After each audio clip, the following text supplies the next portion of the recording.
السلام عليكم. فيديو ديال اليوم حبيت نتقاسم معكم طريقتي باش كنحضر الطاكوس اولا هاد الرغيف ديال الطاكوس اللي كيجي كما كتشوفوا معايا بواحد الشكل اللي هو زوين والاكثر صحي على يديكم. كيوجد في الحين بالدقيق ديال القمح الكومبلي، وفي نفس الوقت بنفس العجينه كنخرج منها حتى لاباط ديال البيتزا، وهكا كيكونوا ديما عندي متوفرين في الثلاجه، بحكم كي كتعرفوا الوليدات كيحماقوا بزاف بزاف على البيتزا. كنظن كاع الوليدات بدون استثناء. المهم الا كان شي وليداتها ما كيبغوش البيتزا تبان عندي في لي كومونتير. المهم كيف ما قلت لكم الطريقه ديال العجينه اللي غادي نحضروا بها البيتزا، والبيتزا هذه كما كتشوفوا معايا هنا في الصوره غادي تكون بيتزا شيئا ما مغيره بحكم البصله الخضريه اللي موجوده في هذا الوقت. يلا على بركه الله نشوفوا المقادير. هنا وفي واحد الاناء ولا في واحد القصريه كما كتشوفوا معايا عندي واحد الكميه من الدقيق الكامل الكومبلي، كنغربلو في واحد الغريبيله اللي كنحيد منها غير ديك النخاله اللي كتكون غليظه. عندي شويه ديال القمح وشويه ديال الفورص. هنا الكميه ديال الدقيق راه كتبقى على حساب نتوما شحال بغيتو ديروا. من طبيعه الحال عندي هنايا الملح، عندي الخميره سواء الفوريه ولا المعجونه على حسب المتوفر عندكم، والماء دافي باش غادي نجمعوا العجينه ديالنا. صافي هادو هما المكونات، حاجه اللي هي بسيطه يعني كيف العجينه اليوميه اللي كنعجنوا، غير بشرط هاد العجينه كتكون مطلوقه، يعني كنطلقوها وكنعجنوها مزيان، كنحاولوا ندلكوها. فهانتوما كتشوفوا معايا القوام ديال العجينه ديالنا كيفاش كتكون. غادي نحاول هنايا غير نجمعها بواحد شويه ديال الدقيق ديال الفورص، لان هو بنفسه باش غادي نعاود نورقها. من بعد كنكون منها هكذا كويرات على الحجم نتوما اللي بغيتو، على حساب المقله ديالكم ولا على حساب يعني الحجم ديال الطاكوس اولا ديال لي بيتزا ديالكم. وضروري ضروري كنديرها في البلاستيكه هذه، غير كنحاول نبعد ما بيناتهم اولا كنحاول ندير شويه ديال الدقيق اولا الزيت باش ما كيتلصقوش لينا. الميكه هذه الصراحه كتزيد كتعطيها واحد ترخفها، وكتزيد بحال يعني كتزيد كتدلك مزيان، وفي نفس الوقت كترتاح هاد العجينه. بسم الله غادي نبداو نقرصوا في العجينه ديالنا. ضروري ما كنستعنوا بشويه ديال الدقيق ديال الفورس باش كنبسطوا العجينه هذه. كنسرحوها يعني غتشوفوا تلاحظوا معايا هنايا راه كتكون مرخيه، وكنأكد يعني ديروا ليها شويه ديال الدقيق باش ما تلصق مع بعضياتها. هنايا غادي نحاول نبسطها بحال ما هكذا، وضروري ما كنستعن بالمدلك باش كندلك هاد العجينه، وكتكون رقيقه بزاف بزاف. كنرققوها باش ما كتجيش ديك الورقه اولا داك الخبز ديال الطاكوس ما كيجيناش غليظ. في هاد الاثناء راني دايره مقله الوجديه ولا مقله ثقيله ديال البطبوط راها كتسخن، باش هكذا هنايا كنقرص وفي نفس الوقت كنطيب. هنا وكي بغيتكم تشوفوا معايا بالنسبه للطياب ديالها، غير كتهاد شي شويه وكدير هادوك كتنفخ. كنحاولوا نطيبوها غير نص طيبه هكذا، والورقه راها كتكون خفيفه بزاف ورطبه. فلاحظوا معايا هادوك النفيفخات اللي كيكونوا. غير بالنسبه للمقله ديالنا ضروري مره مره نمسحوها، حيت مع داك الدقيق ديال الفورص كيتسود لينا في المقله، هي باش كيعطي هادوك الخبيزات كيبقاو حتى هما مسودين.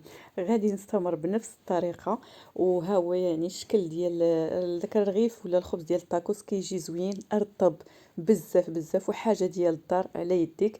واخا ما كيجي الصراحه في الدواره ديالو، يعني في داك الشكل ديالو ما كيجيش مدور مقاد، ولكن كيبقى راه شي حاجه تاع الدار اللي كتصاوبها في الدار على يديك، ماشي بحال ديال الزنقه، راه كيكونوا عندهم ادوات ومعدات خاصه.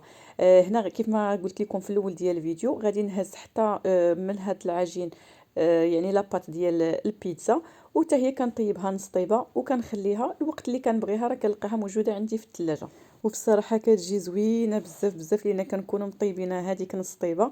فشوفوا معايا يعني داك الشكل ديالها كي كيجي كتجي عمليه بزاف بزاف، خصوصا ملي كنلقاوها واجده موجوده اللي كنلحقوا كنديروا فوق منها هذيك لاصوص طوماط. خصوصا ديك مطيشه اللي كنت يعني شاركت معكم، غادي تلقاوها في القناه اللي فيها الخضره واللي كنصاوبوها حتى هي على تيساع. فصراحه كتجي اسهل ما يكون. غادي نحتفظ بالرغيف ديال الطاكوس حتى الغد ليه، لان بحكم كانت العشيه فاش صوبت يعني هاد العجين هادي. وغادي نكتفي غير بالبيتزا للوليدات كيف ما سبق قلت لكم، يعني راه كتعرفوا الوليدات كيحماقوا على البيتزا. غادي ندير لاصوص طوماط المعروفه كيف ما قلت لكم، فيها ضروري الزعتر والزيت البلديه، هي اللي يعني كتعطي واحد النسمه خطيره.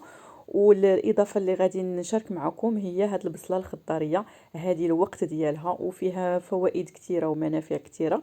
غادي نقشرها وغادي نديرها على شكل دوائر اولا شرائح دائريه اللي هي رقيقه بزاف بزاف. عرفتي صدقوني كيجي فيها واحد الطعم خطير خطير خطير جدا جدا. واخا يعني بالنسبه للناس اللي ما كيبغوش البصله وما كيبغوش ياكلوها، هاد البصله بالضبط يعني ماشي بحال البصله اللي كتكون كركوبه، ما كتكونش مجهده، وكيكون حتى المذاق ديالها زوين بزاف بزاف. غنديروا الفرماج محكوك ولا فرماج غابي فوق من لي بيتزا. الطريقه ديال الفرماج حتى هي كنت شاركتها معكم في فيديوهات سابقه. يعني واحد التقنيه اللي هي زوينه وكتنفعني بزاف بزاف. يعني باش كنتقدى الفرماج ديالي من المحلات ولا الاسواق الكبرى كناخذوا محكوك، ويعني هكذا كتكون واحد التخليطه بين لي فروماج وكيكون الثمن مناسب جدا، ومهم شي حاجه اللي كتكون عمليه كنحتفظ به في الثلاجه. حاجه اخرى هنا كما كتشوفوا معايا كان متوفر عندي لا كريم فريش او القشطه الطريه السائله، فحتى هي صدقوني كتعطي واحد المذاق خطير. وحتى البيتزا ديالنا هذه كتكون غنيه بزاف بزاف. وعلى فكره بالنسبه للقشطه هذه راه يمكن نزيدوها حتى في لاصوص ديالنا ديال مطيشه. انا هنا راه ديجا دايرها في لاصوص ديال مطيشه، يعني كتعطي واحد المذاق كريمي زوين زوين بزاف بزاف وسبيسيال لاصوص ديالنا وحتى البيتزا ديالنا. فإلا توفرت عندكم كنتمنى تجربوها بهذه الطريقه. وحتى الاخوات اللي كيديروها حتى نتوما ما تبخلوش عليا بالتعليقات ديالكم باش نستافدوا جميع. ضروري من واحد رشه ديال الزيت البلديه، وضروري من الزعتر حتى هويا. يعني هذه هي الطريقه المعتاده اللي كنصاوبوا بها البيتزا ديالنا. كنكملوا كاع لي بيتزا اللي عندنا بنفس الطريقه. ودابا ارا لينا ندوزو لهذيك البصله اللي صاوبنا، البصله الخضاريه. يعني كي كتشوفوا معايا البصله راها خضره ما طيبه ما مشحره ما حتى شي حاجه. كنديروها فوق من البيتزا ديالنا. صراحه كتجيب بغيتكم تجربوها وتردوا معايا الخبر. شي حاجه اللي زوينه بزاف بزاف وزوينه للوليدات، بخلاف يعني الوليدات اللي ما كياكلوش بطبيعه الحال ما غاديش نديرها لهم. هنا غادي ندير النص فيه هاد البصيله والنص غادي نخليه بلا بصله. هنا كما كتشوفوا معايا كنزيد كندير فوق منها هاد لا كريم هادي، وماشي بالضروره نديروا هذيك لا كريم، يعني الا ما توفرتش راه ما نديروهاش. يكفي غادي نديروا واحد رشه ديال الزيت البلديه والزعتر. الزعتر ضروري ضروري ومؤكد، راه كتجي شي حاجه اللي زوينه بزاف. وكندخلوها الفران، يعني حتى ديك الوقيته اللي كتكون في الفران راه كتطلع واحد الريحه ديال ديك البصله يا سلام. لان مع داك التفاعل ديال ديك زيت العود مع ديك الزعتر راه واحد الرائحه كتكون ما شاء الله. يعني كنخليوها كطيب انا الفران، يعني فران ديال الغاز عادي كنشعلو من الفوق ومن التحت باش هاد البصله كتحمر وكتنشف من هذاك الماء ديالها، وكيجي واحد الطعم رائع وخطير وواحد الريحه غزاله ما شاء الله. كملاحظه بسيطه بزاف بزاف بالنسبه لي بيتزا اللي ما درناش فيهم البصله غير الفرماج كان نردوا البال معهم، يعني ما كياخذوش واحد الوقت كتير بخلاف اللي كنديروا فيها البصله. وتاني ملاحظه هي الخبيزات ديال التاكوس، ان شاء الله تعالى غادي نشوفوهم في فيديو المقبل اللي من ورا هذا. خليكم في الانتظار ان شاء الله. وكيكون هذا هو الشكل النهائي ديال لي بيتزا ديالنا اللي وجدنا بهاد البصله الخضاريه. فيعني غير الصوره راه غادي تبين لكم كيجيو زوينين بزاف بزاف، وكنتمنى صادقه تجربوهم وحتى نتوما يعجبوكم ويعجبوا وليداتكم.